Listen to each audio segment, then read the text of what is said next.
Hello, Carol. This is Hannah.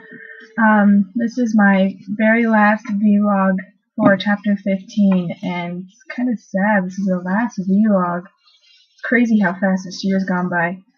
But for the first question, is there anything new I was surprised to learn? Honestly, I was really surprised on how much thought and effort is put into daily lessons. And I know that really experienced teachers, they hardly even think about their lessons because it's all in their head, or at least that's what Miss Volkers told me in my observations. But for a first-time teacher, I think that's going to be the hardest thing for me, is trying to learn new ways on how to teach students. There are so many ways to teach students, and there's so many good ways and so many bad ways. I was just surprised to learn about all the different lessons and different ways you can give a lesson to a student and a groups of students, and how much thought process is put into all those lessons. It's insane how it's interesting how much effort is put into it, but it's also interesting how people can get so accustomed to teaching that they don't even need a lesson plan anymore, like I said with Miss Volkers. Another surprising thing is how much physical effort and mental effort that teachers put in after hours.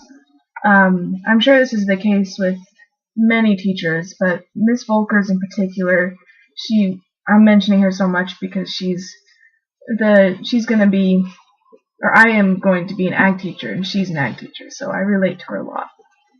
But she works, I think, an average of 10 hours a day, and she works a lot after school, and she goes to FFA meetings, and she writes all this stuff, she fills out paperwork, and even during class she's doing things like ordering flowers and talking to state administrators for FFA and all this stuff, and I just found it so surprising how much effort she puts into it. So that's the main thing.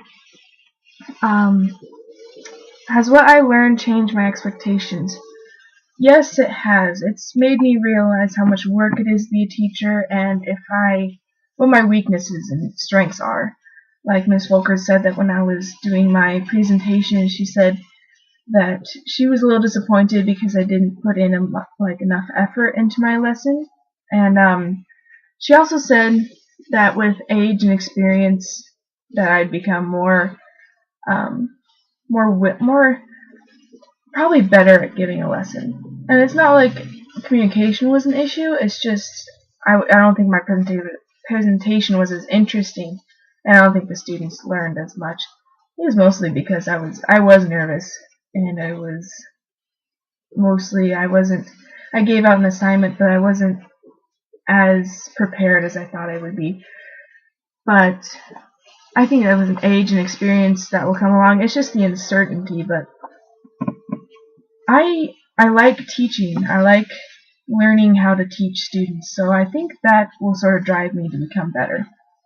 An aspect of teaching that we didn't cover I would have liked to learn more about, probably if we would have focused more on what new teachers experience. I know we did that at the very end of the semester, but if we did that, focus more on it, like maybe take an extra week, that would be great, because I think the most interesting thing to me was the first year teachers and their experiences, and learning about what it is to be a first year teacher, what it's like. Any topic I felt we spent too much time reviewing? Honestly, no. I think I learned a lot of the basics this year, and I think that was the goal for this class, so I don't believe that we spent too much time on anything. I think that the more time you spend on something, the better. I think it's good to learn in depth all the basics.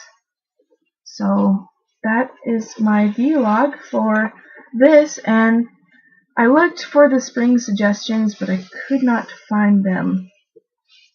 I think you mean the course evaluation, which I did, so hopefully I'm not missing out anything.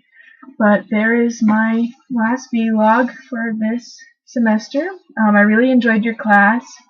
You're a great teacher, and I've learned a lot, and you've handled this online class really well. So, thank you for all you've done. It's been a great semester.